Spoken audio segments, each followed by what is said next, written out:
new today. Prosecutors say a former kindergarten teacher ordered her students to hit 7-year-old Aiden Neely. She's known as the bully teacher. Line up and hit him. Make sure you hit him hard. That's not what happened. Plus, is she secretly the mother of this child? That's what her ex's mom thinks. I terminated the pregnancy. She says you gave birth. We did the DNA test. Let's do it. Have a good show, everybody. Here we go. I hate to see people suffering, and you've hurt long enough. Stand by, Dr. Phil. Wilson, take I'm going to get you the help that you need. In 5, 4, This is going to be a changing day in your life. go, Dr. Phil.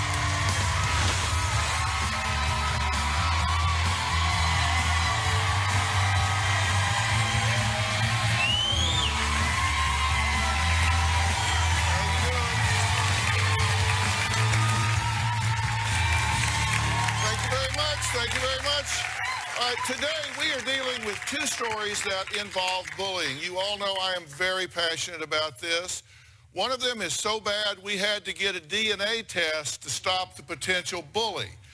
So why am I holding this now? Because it involves chain of custody. And this was delivered to me and has not been out of my hands. It is unopened, but it will be open during the show. Now, when you send your children to school, you expect them to be educated, cared for, and safe. And that's the first story we're going to talk about before we get to this one. You put their lives and their future into the hands of one person 5 days a week, hours at a time. I'm obviously talking about their teacher. But what if that teacher is accused of being a bully? In June of this year, 44-year-old former kindergarten teacher Cynthia Ambrose was convicted of official oppression for directing her kindergarten students to hit a fellow student. Now, Cynthia was sentenced to 2 years of probation, 30 days of jail time. Cynthia says, look, this whole thing was a big misunderstanding, but now she is labeled a child abuser and is known as the bully teacher. Take a look. 7-year-old Aiden Neely takes the stand in the trial of Cynthia Ambrose. Prosecutors say Ambrose, a former kindergarten teacher, ordered her students to hit Neely. Do you remember other kids getting up and slapping you in the back? Yes. Okay. Do you remember how many kids did it? I think like 21. I don't understand why I am in the situation I'm in. 21 kids did not hit him. Only one student hit him. Neely's former teacher, Barbara Ramirez, says she took Neely to Ambrose because she had a reputation of being strict. I used to have a good reputation as a teacher. Parents wanted their kids in my classroom. It's not that I was tough, I'm just loud. Did Miss Ambrose say anything when she saw the students hitting Aiden? That's when she's like, Mom, let's hit him harder. The teacher alleged that I had said hit him harder, but I never said any of those things. This is absolutely the parents' worst nightmare. Judge Sid Harrell sentenced Ambrose to 2 years probation. As a condition, she'll have to serve 30 days in jail and won't be allowed to teach. It is my worst nightmare. Being called a monster, an enforcer, a bully teacher. It hurts me. Now nobody will hire me. They're afraid of being associated with me. I'm very depressed because I can't work. But I really am not a bad person, but I'm broken. I want Dr. Phil to know that I really am not the person that they're portraying me out to be. All right, Cynthia, I'm glad you're here. We expect teachers to protect our children, not victimize our children. So why are you in so much trouble? What happened here? I cannot explain why the teacher made the allegation she did. This is the teacher that brought a student to your classroom, right? Yes, she did bring him to me, but I was in the middle of a lesson when she was visibly upset. So I was like, well, what do you want me to do? You know, take him to the office? And she said, no, they won't do anything, which I didn't disagree because it's true. We didn't have the support. And I did say, you know, when I turned to my class, even though my class had already heard everything had done because they were on carpet. My carpet was right by the door. They heard it. I turned around and I told them what he had done. And you got to understand my thought process. Prior to this, I had a student who stole from us. She was always going into my purse. She was stealing from the backpacks. So one day I told my students, do y'all want to go into her backpack and get her stuff? And her eyes, you know, just the thought that, oh my God, now they're going to take my things. So and everybody said yes. And so I said, do you want us to take your stuff? She said, no. I said, well, then don't steal from us. It was supposed to, like, I wanted her to be in their shoes and what it felt like someone taking your stuff. So when I turned to my class and I was telling them what the boy had done based on what teacher had just said, I said, well, what kind of consequence should he get? And mind you, we had already been doing 3 weeks of elections and voting and, you know, different things. So I did say, you know, I told them what kind of consequence should he get, and they all were throwing out, you know, different, you know, like timeout, no recess. And one, I remember he said he should get hit by the kids. He hit. So in my mind, I immediately think of the backpack incident, and I turn around and I do, and I don't deny that I said, does anybody want to show what it feels like? But I was expecting the class to just say yes, and I would turn to him and say, would you want your friends to hit you? You know, I was wanting him to be in their shoes, but I didn't get that far, because the next thing I know, I heard the hit. It was very distinctive. You could tell she had hit him in the back, because it was a distinct sound. And when I turned, you know, if one student gets up, a few will get up, and some had gotten up, and, you know, I turned right away, get away from him. And that was it. I just remember freaking out. The teacher, you know, I looked at her, and she went back to the class and left him there. So I checked on him to make sure he was okay. He wasn't crying. Okay, I get it. Let me interrupt you here for a minute, because I got to tell you, I got a problem with some of what you just said.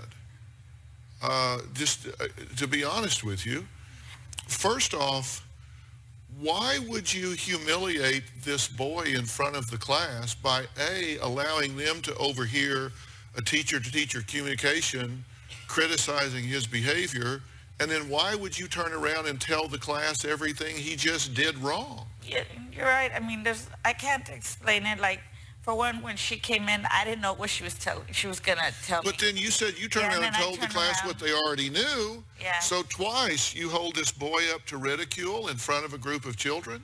Well, here's what she said. We heard what you said. Here's what she said in this notarized affidavit. I witnessed Cynthia Ambrose tell several students to hit one of my students. I took the child to her classroom for a timeout. She asked the child, would you like someone to bully you? She then said, come on, class, let's bully him, line up and hit him. Make sure you hit him hard. Students were hitting him on the back and in his head. When one student hit him really hard, she said, okay, that was too hard. I walked out of the room in complete shock. I removed the child from her room, being after 5 minutes. But you're saying that didn't happen. That's not what happened in the classroom. But what did happen is you had him in front of your 24 students, as you say, and told them he's been hitting and kicking and bullying. Do you want to hit and kick and bully him? And they said yes and jumped up and commenced doing it. She says 21 students. The record says 21 students hit this child. I know from seeing her statements, the teacher alleges 5 to 7. The one saying 21 is the parent. Right. So you said one got to him so quick you couldn't stop it, but now you just said that 5 to 7 is what the teacher said. Well, that's what the teacher said. How many hit the child? One. One child. You said when one gets up, several get up. Yep, but when I turned around, you know, I mean, it's hard to explain, because it sounds like it took forever. It was seconds. And, you know, I turn around, you know, when I heard it, and, you know, kids are standing up, and I'm like, get away from him, because like, we're walking towards him. But I only heard one hit him. I didn't see her hit him, but I heard it. Did not order a hit. Why would this child lie? I cannot honestly comment on that, since that is part of the appeals process. But you do maintain that the child lied? I don't want to call anybody a liar. All I can tell you is that what I'm telling you now is what really happened. Okay, all right. But I don't want to label anybody. Yeah. What a parent whose child was in the classroom that day has to say. We'll be right back.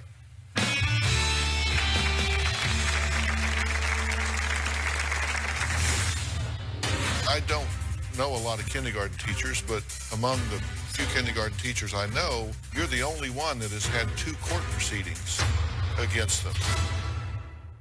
Tomorrow on an all-new Dr. Phil. She was in the wrong place I woke up feeling the barrel of the gun. at the wrong time. They were targeting your roommate. I thought they were going to burn us alive. Plus, near Castro's House of Horrors, his girlfriend went missing. Jose was the prime suspect for 18 years. Has this cold case Someone has confessed. been solved? You two still believe that Jose is involved in some way? That's tomorrow.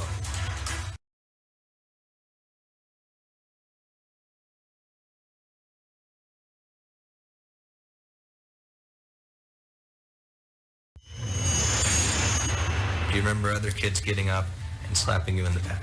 Yes. Okay. Did you start to cry because all these people were hitting you?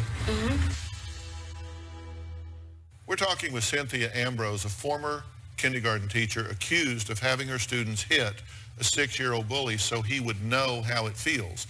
Now, Cynthia is here today to set the record straight. She's been very forthcoming. She put no restrictions on anything that I could ask her. Her appellate attorney, Dana Jones, is here. In May of 2010, Cynthia was accused of pulling a kindergarten girl's hair. Now, the official charge was assault with contact and threats. It went to trial at the end of July in 2010, and that case was dismissed. Yes, sir. Okay, why did it go to trial? Why was it dismissed?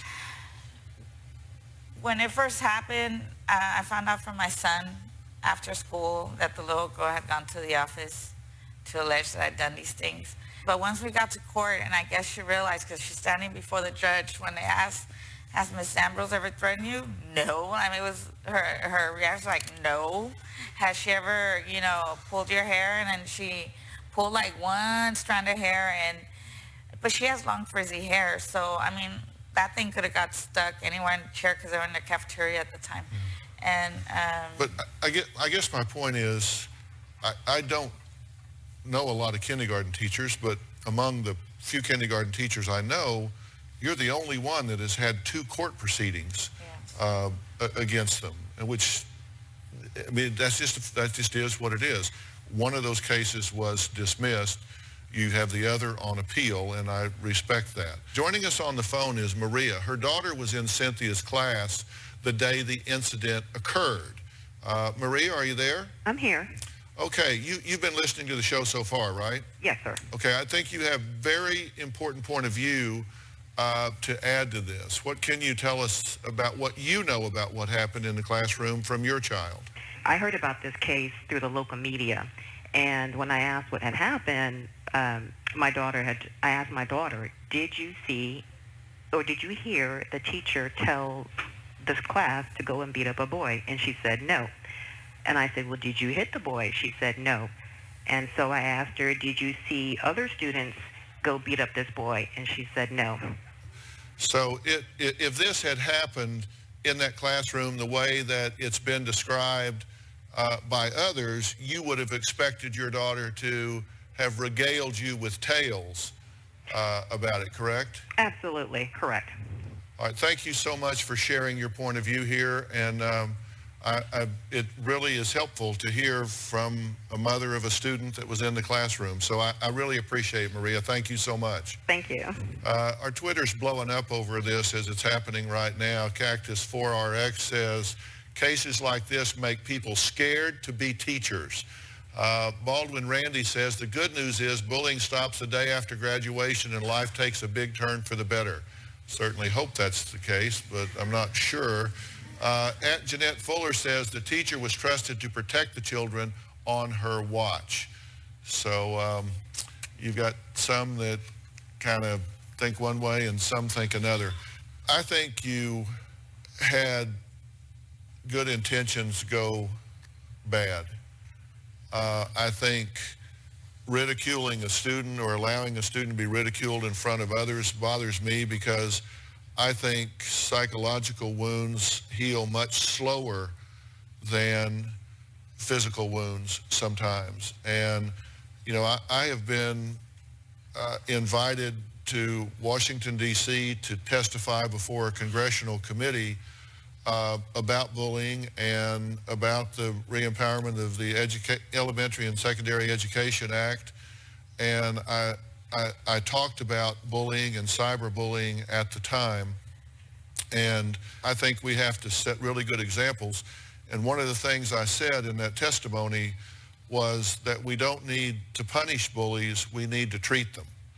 Because bullies come from bullying homes. Bullies come from bad role models. Bullies come from insecurity and a false sense of superiority. Punishing them just makes them more angry and they find another target. They need to be treated, not punished.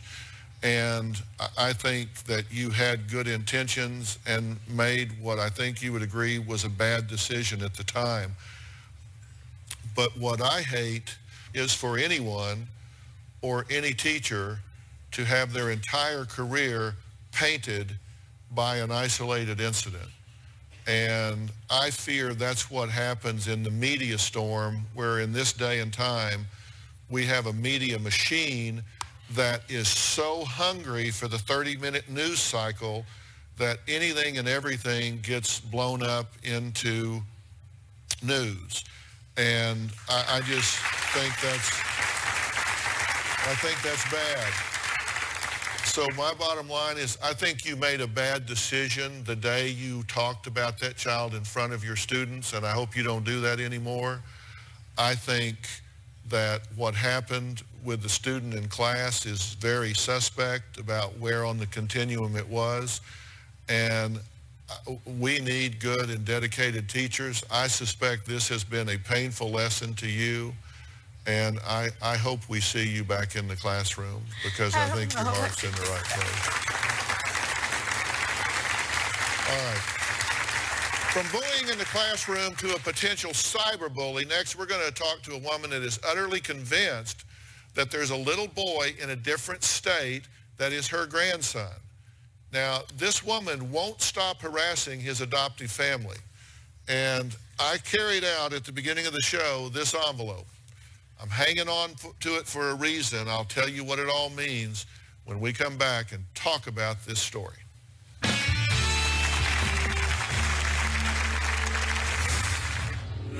Christine believes that I gave the baby up for adoption. My friend Terry adopted the baby. Christine's created this story in her mind, and she believes it.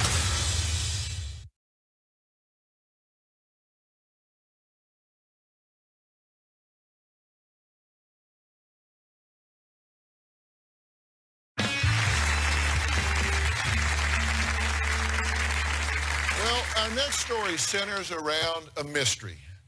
Who is the mother and who is the grandmother of this 7-year-old boy? Now, the mystery has led to allegations of lying, stalking, and stealing. There are demands of blood tests, DNA tests, and fingerprints. So let me explain the players in this drama. A woman named Christine says the boy is her grandson. She says her son is the father and his ex-girlfriend, Neva, is the birth mother. All right, now Terry adopted the boy and says none of these people are related to her son. There is talk of restraining orders and harassment that has gone from coast to coast. It all started with a pair of high school sweethearts. Take a look. I started dating Christine's son when I was a sophomore in high school. After dating for about 3 months, I found out I was pregnant. I didn't know what to do. I was lost. I was confused. Did I want the baby? Did I not want the baby? My boyfriend and I were not getting along at all. I was hysterical. I was crying all the time. I was upset, and at that point, my family and I decided that we couldn't have this baby. At about 8 weeks, I terminated the pregnancy. I had an abortion. This was a chapter of my life I wanted to forget forever. Not a day goes by that I don't think about what I did. When I think of the baby and how the baby would have been, and if it was a boy or a girl. I never told Christine I had an abortion. I told Christine that the baby was dead. It was gone. That was it. I lost the baby. I didn't tell anybody I had an abortion. Well, Neva and her boyfriend broke up. Now, nearly 6 years passed, and Neva lost contact with Christine and her son. Until one day out of the blue, Neva had heard rumors that Christine was trying to contact her. For many years, I had no contact with Christine at all. And then one day out of the blue, Christine was trying to get a hold of me. Christine did not believe that I terminated the pregnancy. I called Christine right away. She said, "Who's Judy?" And I said, "My friend." "Why?" "Who's Terry?" And I said, "My friend's sister." "And who's?" And she said, "Terry's adopted son's name." And I said, "Christine, what are you talking about? What are you implying?" Christine believes that I gave birth to the baby, and she believes that I gave the baby up for adoption, and that my friend Terry adopted the baby.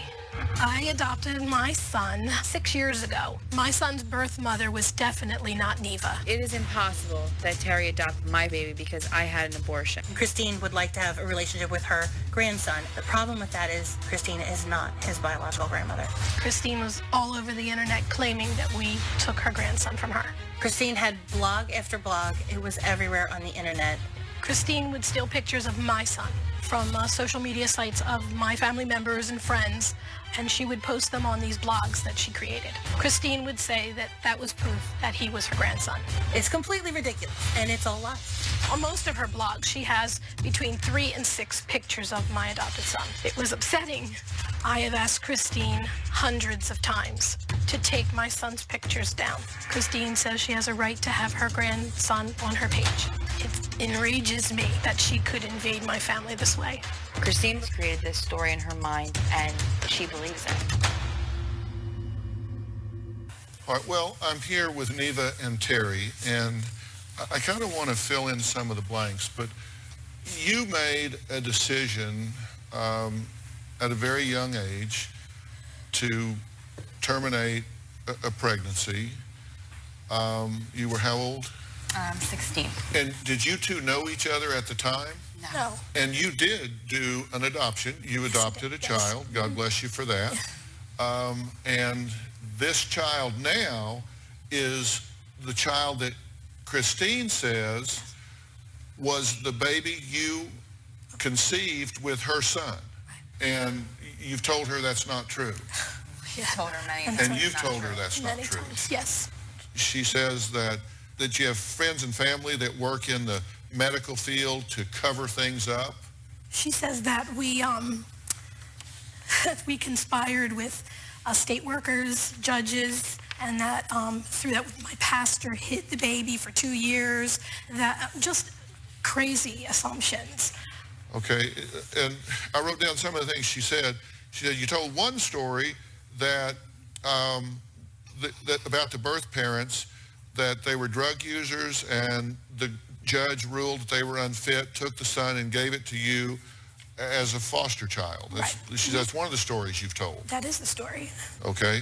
Then the second story is the bio mom had an affair, the dad was in jail, so they gave it up for adoption. Did you ever tell that story? No. But she says you tell that story.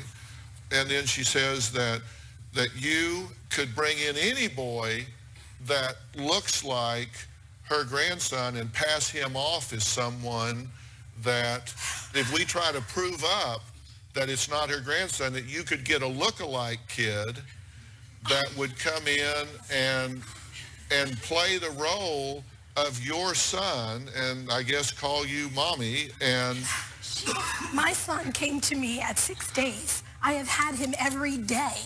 Right. He's Do you have any look-alike role-play kids? I mean, I'm just asking. I have to ask the questions.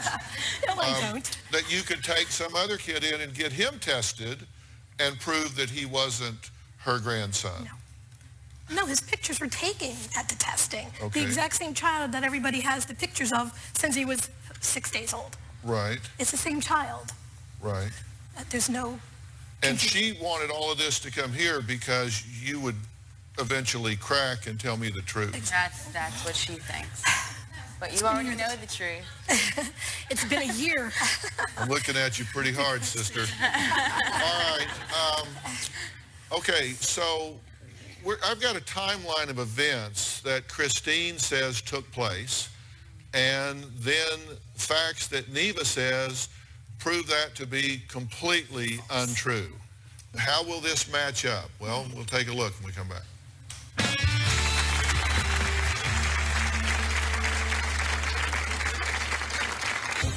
What scares me the most about Christine is that she's so irrational and so wrong and so adamant that she's right. It scares me that she'll come here and take my son.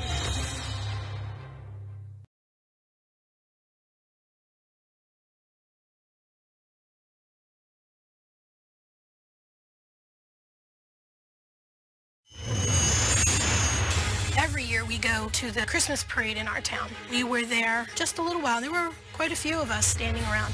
After being at the parade for about 20 minutes or so, my sister Terry was notified that Christine had posted on her Facebook page. She hoped that my adopted son was having a good time at the parade, and I don't know how she could have found out he was there. I freaked out, then everyone around me freaked out. I want this to stop. Now, Christine says that in 04, that in June, that her son met Neva. That in November, Neva gets pregnant. In December, that you said that he's not going to have the son's last name. Okay, now in May, she says that's when the grandson was born. Her grandson was born. This would be in May of 05. And says that you give birth, did not terminate, and to prove it, you were out of school until June 05, so much so that you missed your prom. And then that summer, you began working at a beauty salon. And is that where you two met? No? Okay. Now, then she begins to hear rumors that Neva has a baby that looks like her son. So she says, it's got to be my grandson, because she heard rumors she had a baby that looks like her son, and she has this timeline. Neva says that she met Christine's son and gets pregnant in November or December, but that's in 03, not 04. So she's a year off there? She's a year off, yes. Okay, and then you say and that the relationship ended at Christmas time of that same year, short relationship. Yeah, it was short, yeah. Okay, and then you say that you terminated the pregnancy in January and then were homeschooled until June. She says you were at home because you were pregnant and hiding it. Yeah. Okay, but we got medical records that show that on the 9th, 04, induced abortion by dilation and evacuation, and we have the medical record number. Yes. And we've verified that. Yes. Okay, and then from the 14th to the 19th, you were in the hospital because you were very depressed and having all kinds of problems and reactions to it. So she says you gave birth, but she's off a year, and we have the medical records that the pregnancy was terminated, and then you were homeschooled. Sure. Okay, homeschool ends in June of 04, and you begin a one-year job at the salon, correct? Yes, I started working at the salon. Okay, and then in 05, she says you didn't terminate, you were pregnant, and so you missed your prom. That's not true. Right? Well, actually, we have your prom picture where you attended prom. Is that correct? Yeah, she says I just gave birth like 2 days before that. Yeah. Well, you snapped right back. Then you graduate high school. Yes. And then 2 years, you work and you're graduating, which is important because she says this is there were very different things going on at the time, obviously from her timeline. So isn't she way off here? She is way off. Okay, and then in January of 06, not January of 05, your son is born. Yes. And we have that document as well. Christine provided us with a piece of evidence. It's a photo that she says proved that Terry's adopted son is really her grandson. I'm going to show this just to the studio audience. I'm not going to broadcast this. She says, based on this photographic evidence, it's clear that that is her grandson. I don't know what to say about that. That seems pretty thin in the face of the evidence that we just presented with medical records of termination and birth certificate of the child that has now become your child. Yes. So, where is Christine and what does she have to say about all of this? I'm going to answer that when we come back.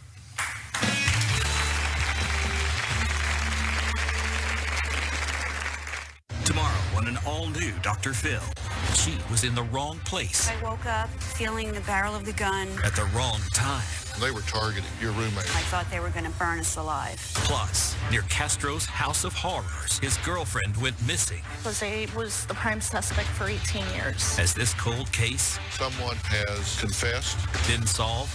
You two still believe that Jose is involved in some way? That's tomorrow.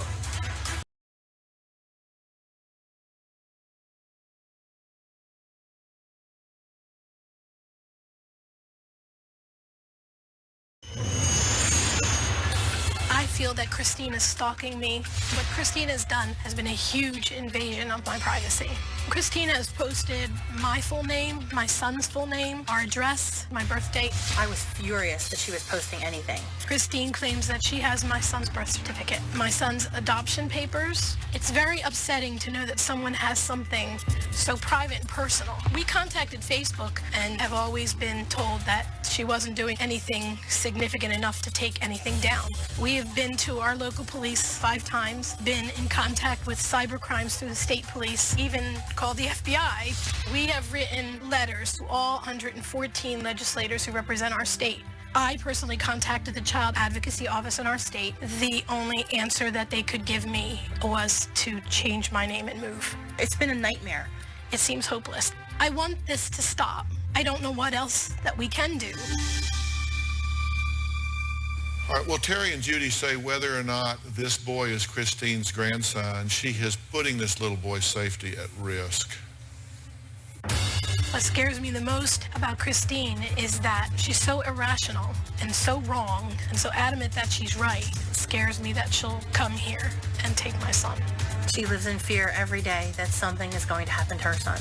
I don't go places because I don't want anybody to take him. I don't go places where I think that he would be accessible to people that I don't know. I'm really afraid that she will do something drastic and we will be forever without our little boy. And I can't imagine life without him. I feel this to be very creepy and scary. I'm scared for Terry and her family. I'm scared for me and my family because is she ever going to stop, even when she's proven wrong? That's scary to me. Well, Terry's sister, Judy, is in the audience. You're concerned about what could happen here. Of course I am. He's a wonderful little boy. He's my godson. He's the world to our family. He is just a great little boy. And with his history from his birth parents, we don't want to put him at risk. They live very close to us. And if they find him, they could come find him too. So we really have 2 issues here of what we're afraid of. We're not just afraid of her. She's putting him in danger with his real biological family as well of finding him. And that's terrifying. That's terrifying. Yeah. Now, I want to introduce a legal expert that works with the Dr. Phil show. Some of you know him. It's attorney Chris Chatham. He is here. And Chris, I guess the question is, there was a lot of talk about talking to legislators, about doing different things. But if people are getting harassed over the internet, and that's only part of this, but if people are misappropriating pictures and posting them up on the internet, sending threatening emails, harassing emails, is there anything that can be done? Because basically they're being told until something happens, we can't do anything. majority of states do have anti-cyberstalking laws. And those carry not only civil liability, but criminal liability. Now, one of the things that I'd be curious to know is, are you documenting all of this misappropriation? Yes. Okay, because that is what builds your case. Right. When this story came, I said, okay, we'll drill down on this and figure out what's going on. So Christine started making demands about how this had to be done. She said she wants a DNA blood test for the child in question, not a DNA swab. She wants a blood test. She wants a list of all the techs and employees at the DNA center. She wants records of all the lab techs' schooling and qualifications. She wants to perform a retest here today on the show, witnessed by me. She wants to fly Neva, Terry, and her son to the analysis expert's location for the DNA test, or have the test performed in another state. And she wants to do a home swab test and film it. So those, I'm just saying, those are her demands. Okay, so where is Christine? Well, she was on board until the day before the flight. She was on board, she's coming, we're going to get to the bottom of this. So Christine is not here. But we did do the DNA test, and I've had it with me, chain of custody. It is not opened, but we're going to see what's in it when we come back.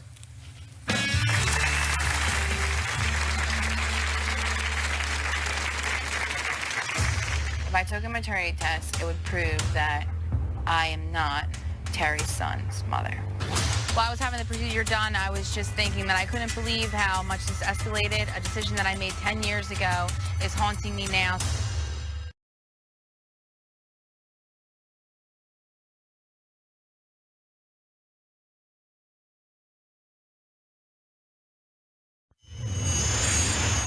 I would gladly take my son for a DNA test. If I took a maternity test, it would prove that I am not Terry's son's mother. I feel very confident. While I was having the procedure done, I was just thinking that I couldn't believe how much this escalated. A decision that I made 10 years ago is haunting me now. He did a very good job. He was very brave. It's time for everybody to move on and just let my son live a normal life.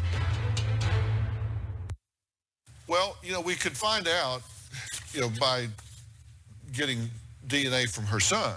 That's one way to do it, rather than getting it from you. And so we tried that too. The staff would call and she would say, well, I'm going to have to call you back. I'm like really busy. And says she didn't want son's business on TV. I've not said his name. She says the son wants the test and he hasn't called because he's scared to reopen wounds. He feels defeated. She says son's at work, but he'll call back. Says he's just crazy busy. You know how it is. I mean, it just goes on and on and on. But it's time to open the package with the DNA results. But first, I want you to see the very secure route that this package traveled. This is a UPS sealed package, and it flies from DNA Analysis Center in Sharonville, Ohio to Louisville, Kentucky. Then the package changes planes and flies to Los Angeles. The package then gets put on a truck, and the truck drives to Paramount. All right. Now, the truck drives to Paramount, and it was delivered to my assistant, Barbara, my secretary, at 8:33 a.m. It was handed to me at 11 a.m. Now, it's still completely sealed, so let's take a look at the results.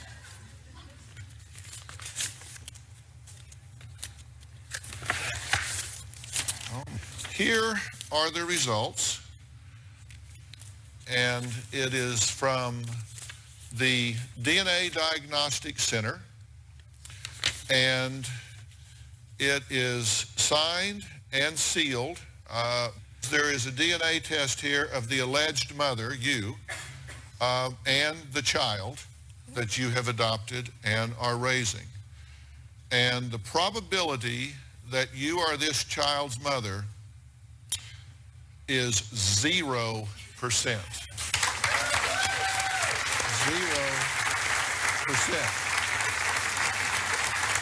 Okay, now, so we have the results from everybody that was tested in this. There is no chance whatsoever. But now, how do we know that this was actually the boy? Because it's been alleged that you could bring in a stand-in. I mean, this is Hollywood. So we have even more proof for Christine. When Terry's son went to the DNA center, they took his fingerprints. Well, we also took his fingerprints here in L.A. at a facility that works with the FBI. And you know what? It's the same kid. There's no denying it. It was Terry's son that gave us that DNA sample proving that Neva is not the boy's biological mother and is not Christine's grandson. So butt out of these people's lives. We'll be right back.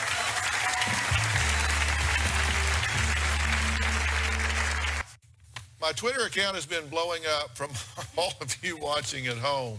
Here's one from Cobra Girl AZ tweeted, "Sometimes we want to believe something so badly that our judgment becomes cloudy." We connected with Cobra Girl AZ via Polycom. You've been watching this all along, right? Yes, I have. So is there any stone left unturned? Is there any question that I haven't answered just from a viewer's standpoint? Absolutely not. They need to leave these poor people alone and move on, and I feel for these people so badly. I love plugging our viewers in live from home so you guys know how this is playing across America. May I present you with this evidence that you have it.